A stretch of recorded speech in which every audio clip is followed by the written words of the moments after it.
To be what? To go from lawyer to writer, then to getting to the point where you have a publisher. And all that. Lawyer to secret writer to publisher. Lawyer to secret, that's exactly what I did, actually. So I was a lawyer, I was a public defender in the Bronx, and then after my first kid was born, I started doing much less stuff in court, and I did more development for the office, and I discovered that development is not my calling. And then I had my second child, I decided to leave that office, and I thought, well, I'll take 6 months off, and then I'll get another law job somewhere where I'm practicing. But instead, during that time, while I was applying for law jobs, I started writing my first novel for children. And I actually had been writing some adult short fiction, which was something I had worked on and off since college, and I would do like a workshop after my day at, the law office, and I actually met my editor at a writing workshop at the 92nd Street Y. And it was a short fiction workshop writing for adults, and we just had 2 day jobs. She happened to be a children's book editor, and I happened to be a lawyer.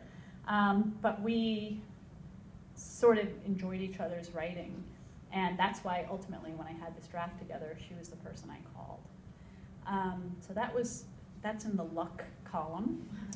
But anyway, so I started so I lost these short stories because my lovely, really very loving, wonderful son pushed my laptop off the table. And everything that I had been working on, and this is like probably 8 years of work, but they weren't that good. Yeah, 8 years of work, like 5 minutes a day. I lost these stories, and so I sort of had to ask myself, like, why? Why did I, was I going to pursue writing? What was I getting out of it? Where did it come from? And I decided to read the books that had made me love reading. And those were children's books. And I mean, most of us probably fell in love with children's books. Those were probably the first, most of us, right? And it was very easy for me to identify the books that I wanted to reread. So I went to the store and read them, I bought them and I read them. And then I thought, I wonder what people are writing now for kids, because I had no idea. I had not read any kind of contemporary books, for children. And I asked the bookseller, and she gave me a handful of books, and I went home and read them and thought, you're allowed to write like this in a children's book? I want to try. And I started my first novel, First Light, which is this sort of Arctic fantasy with dogs and 2 points of view and mitochondrial DNA and enhanced abilities, and it was really pretty ambitious. And it was kind of a mess. And so I sent it to her, and the dream story, I guess, would be she would call me up and say, luckily, it turns out you're a genius, and I want to publish this book immediately. But what actually happened was she called me and said, there's something healthy here, but you have to really control your material and figure out how to structure this story. And that's when she said, do you know anybody who's writing? And so she put me in touch with a writer who had just finished a book for her, and that person did not live in New York, and she emailed me very sweetly and said, why don't you join this online community? And that was that listserv that created my critique group. I flew to a stranger's house in Vermont.